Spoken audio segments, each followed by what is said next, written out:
Hello, Good Shepherd and St. Francis of John. Deacon Tim here from St. Francis of John as we prepare with the gospel message for the 30th Sunday of Ordinary Time. A reading from the gospel according to Mark. As Jesus was leaving Jericho with his disciples and a sizable crowd, Bartimaeus, a blind man, the son of Timaeus, sat by the roadside begging. On hearing that it was Jesus of Nazareth, he began to cry and say, "Jesus, son of David, have pity on me." And many rebuked him, telling him to be silent. But he kept calling out all the more, "Son of David, have pity on me." Jesus stopped and said, "Call him." So they called the blind man, saying to him, "Take courage, get up, Jesus is calling you." He threw aside his cloak, sprang up, and came to Jesus. Jesus said to him in reply, "What do you want me to do for you?" The blind man replied to him, "Master, I want to see." Jesus told him, "Go your way. Your faith has saved you." Immediately, he received his sight and followed him on the way.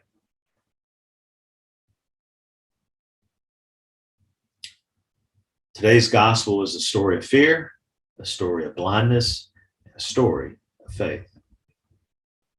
If you've been Catholic for a while, you've probably heard a homily or two about Bartimaeus. Probably heard how seeing with his heart and having faith in God led him to being healed by Jesus and being able to see in real life.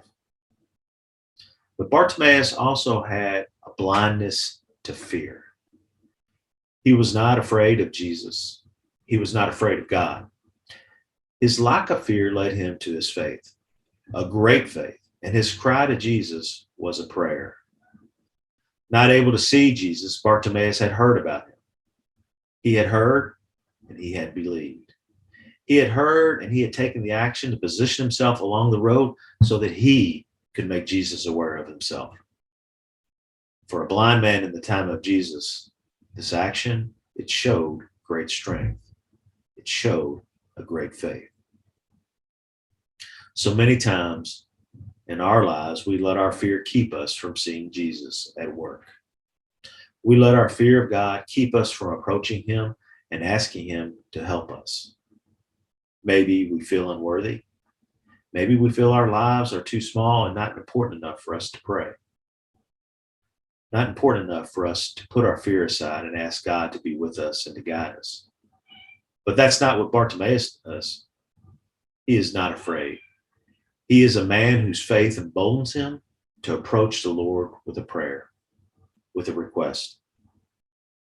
This gospel encourages us to be like Bartimaeus. Let us approach the Lord without fear. Let us approach him from a position of great faith, maybe even blind faith, and let us hear with our hearts the way forward. Hear the way God is calling us to live that faith without fear in the world around us each and every day. This week's household and family discussion is this: seeing with your heart and seeing with your eyes are both gifts from God, but can be very different.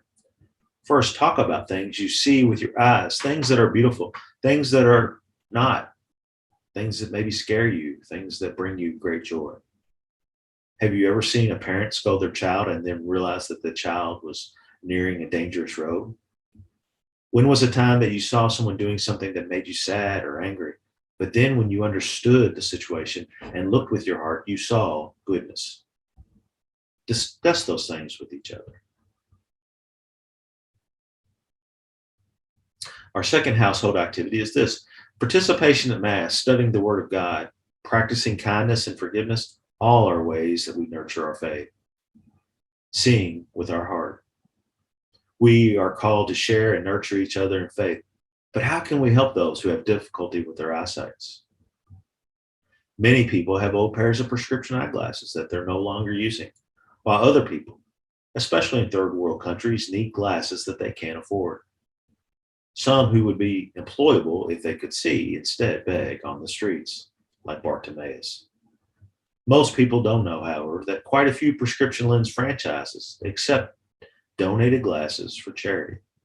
If your parish does not accept donated prescription glasses, locate a lens store in your community. Ask your parish to host a gift of sight drive and offer to transport collected glasses to the participating store.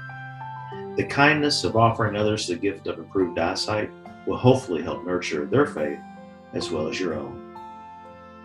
God bless, and see you at Mass this Sunday.